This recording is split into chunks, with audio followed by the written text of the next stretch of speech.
According to scientists, December is the most popular month for breakups. Did you know that? That apart from Christmas, people wait around December so they leave each other. Maybe because of New Year resolutions, some people are dreadful of introducing their partners to their parents and they're visiting, so they decide to just nip everything in the bud before the new year starts.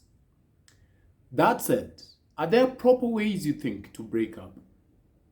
That's a conversation I want us to have. Good evening, my name is Eric and this is Eric Stories. Think about it. You know the way you met and you wouldn't stop talking about your pencil skirt. It was just like, oh, there's a way it was fitting so perfectly. Babe, you're made for skirts and all skirts were made for you. And you, on the other hand, you would not stop chatting about his height. You're like, you've never met a guy who's that tall. Oh my goodness, you feel such beauty in your little girl self, the way you have to tilt your neck to just get to look at him. And you feel so vulnerable. You're like, oh my God, guys, you don't understand. Like, all the other guys I've dated were like my eyes length. But this guy, I think it's just heavens talking to me. I have to look up to him like this. And there's such power that I have to give and submit. Oh. And so those are the initial stages of your relationship. You wouldn't stop talking about his height. He'll never stop talking about your leg and how beautiful your hips fit in a skirt. But here you are now. One of you or both of you is asking for a breakup. Here you are. That's the reality. You're asking for a breakup. I mean, all of those things you're doing together, everything has hit a snag, and you're deciding, or one of you is deciding that they're calling it a day. So what gives? Is there a better way to break up than the conventional, hurtful, insulting, mean that sometimes we witness on social media? I have witnessed, as somebody who's witnessed not only witnessed, but even experienced, I think I've experienced 2 very brutal breakups. So I guess it gives me some sense of authority, if for nothing else, just to share from my own experience about ways I think could be slightly better in terms of breaking up. And I have 3 ideas I want to share with you and I'll be out of your face, all right? First thing, don't break up over a text. Don't. It's mean. Try much as you can to make it decent. I have failed in one relationship. If you've been following the series I've owned up to this, I have failed. And there's only one relationship I regret because I acted out of being a coward, and instead of having us speak as the person and a man that I am, I decided to hide behind the keyboard and type an SMS. And I think it's just very mean and it's not decent at all. I mean, think about it. This is somebody you've shared your lives with. They've shared their vulnerabilities with you. They've shared their triumphs with you. They've shared their truths with you, their fear with you. I mean, heck, you're even sharing juices. You remember that time when you'd, like just stir the thick smoothie and then be like, like, baby. And then you also like, and you wouldn't mind. You wouldn't mind. That's the person. Now, I'm not saying that everybody has had a smooth experience of dating somebody who was sane. Some people did something crazy and you don't ever, ever want to see them or even think about the idea of talking to them. But if somebody was level-headed, never did anything mean to you, was not rude to you, and maybe because of just circumstances that not permit, you've decided to move on with your life, you owe them. You owe them the decency. You owe them the propriety of conduct to sit across from them and say, you know what, Jennifer or Alice or Anne or Nancy or Peter or Paul or Tom, I am deciding to move away from this relationship. It's the decent thing to do. Now, I get the frustration as somebody who's been dumped and as somebody who's dumped about the mismatch sometimes when you want to break up with somebody. And this is the thing. While it's tough for both of you, really it is. As somebody who's broken up before, it's tough to dump people. Equally, it's tough to be dumped. But the only advantage one of us has between the dumper and the dumped is that the dumper has long agonized over the idea of ending the relationship. So you who's being dumped, it's just occurring to you that, oh my goodness, he's ending the relationship now. Why? But we were having ice cream just the other day, babe. On Tuesday, we were having ice cream. But him or her, for 11 months or 9 months or 15 months, as I keep sharing, has been agonizing with the idea of ending the relationship.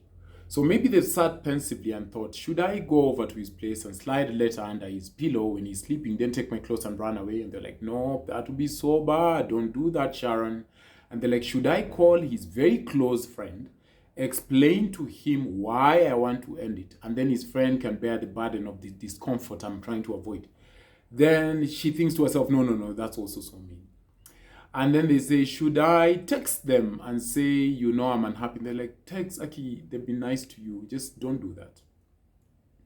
And then whichever form of communication they pick up to reach out to you about deciding to end the relationship brings me to the second point, which is if somebody is trying to break up with you, let them. Let them, because you know why? They didn't just decide last week. Imagine, Sharon, they did not. He wasn't just thinking about it because of the last argument you had last month. No. A good chance he's thought about it for 9 months and 11 months and 15 months. And now he's thought about the most likely scenarios in his mind and gathered enough courage, in most cases even played all the discomfort that would arise from telling you, and now they come and tell you. So the only one person who suffers the shock is you who's being left. But the person leaving you has gone through all the motions of what is likely to happen and not happen, and they're telling you. So you owe them to leave them if they want to be left. If somebody wants to break up with you, let them. They've really thought it through. I promise you they have. I know these from at least those 2 relationships I've told you I wanted to end. All right?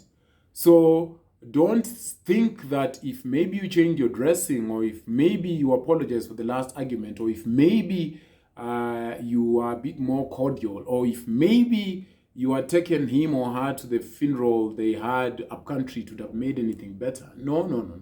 In most cases, they've thought it through a longer time. All right? Very important. Let them call your friends, cry to your friends, bemoan the relationship to your friends or your family, but let them. I know you feel like you shouldn't let them, and I know you feel like, oh my goodness, they might not know what they are missing or losing, or maybe they're being irrational, but let them. They want to leave. You owe them as much. Let them. And the final thing, which is the third thing, cut any communication. Try and apply the no contact rule. You know why? Sometimes because someone is shocked that you're leaving them, if you turn around and say, oh, do you want to have ice cream just as BFFs? They feel still some sort of tenderness, and they'll be like, yeah, I want ice cream. And you're just sort of unnerving the wound that was almost starting to heal, It's like you're messing with the wound. So I think it's wise. The third thing for me is employ some no contact. You who's dumped, and you who is nursing the pain of being, you who's been dumped and you who's dumped. You who's been dumped and you who, the dumper and the dumpy. So I don't trip my tongue. Yes, so just accept that, you know what, it doesn't feel good. I'm shocked, yes, but I don't want to see them. If you don't want to see them, because people heal very differently. So avoid the stalking of social media. It's just going to exasperate the healing process. Avoid the accepting of your random Tuesday plans which you used to have when you're dating, because no longer are dating, Just avoid contact. And I know sometimes some people are given to the need to be friends with their exes. I don't have a problem with that. But at least farther down the road, when the deed is done, when the healing has taken place, all right? It's always hurtful, but try much as you can to make it decent and graceful. Graceful includes you've agonized years for 15 months to end the relationship, and eventually you've martyred all the energy you'd come up with to end it. But be kind and human, because he or she just learned about the news from you 11 days ago. Now you cannot start to post pictures and chat with your new boyfriend about your favorite sexual positions on social media. Just allow him some space or her some space to save face. Even if they were mean in the relationship, you know, and I know you can argue and say, oh, that's not my problem, by the way. Ha! Until now, I start caring how I will date new people because of you who have left. I am sorry. No, no, no. It's just a human thing to do. Because you know what? He may have friends who still follow you and friends who were still telling things are cool. You know, maybe you've had a few differences, but he or she is looking to work things around. Now, bang! 10 days later, they're seeing you talking about a very stiff position that you like being hanged with a random guy. It's going to deflate his tires. Just be nice. Remember, this is somebody whose chest you've lied on, whose sister you may have known, whose house you may have slept in, whose, you've done things together. Remember, yes, you've moved on, but don't immediately, for lack of a better word, shit in your backyard. It's just good manners. Try and make it graceful. I think there's a friend of mine whose girlfriend left, and then I think 2-3 days later, he started seeing some crazy activities on her social media handles. They were chatting back and forth with this guy, sending each other porno videos, and it was hurtful, at least from his confiding in me. And I would understand where that comes from. So maybe you want to be decent, all right? I don't think just because the relationship has ended, it calls for you to be rude, yeah, or weird or disrespectful. And sometimes I know maybe those people didn't treat you well, but still, as Mrs. Obama would say, when they go low, you go higher. You don't have to tell everyone on your business. So first, try not do it over the text. Secondly, if somebody wants a breakup, please let them. And then finally, try and cut all communication. And then farther down the road, much later, you guys can be friends. What do you think? I think that way you can have some sort of a decent breakup so that it's not mean and abusive and full of insults and very thoughtlessly painful, you know? Yeah, that's what I think. What do you think? Good evening.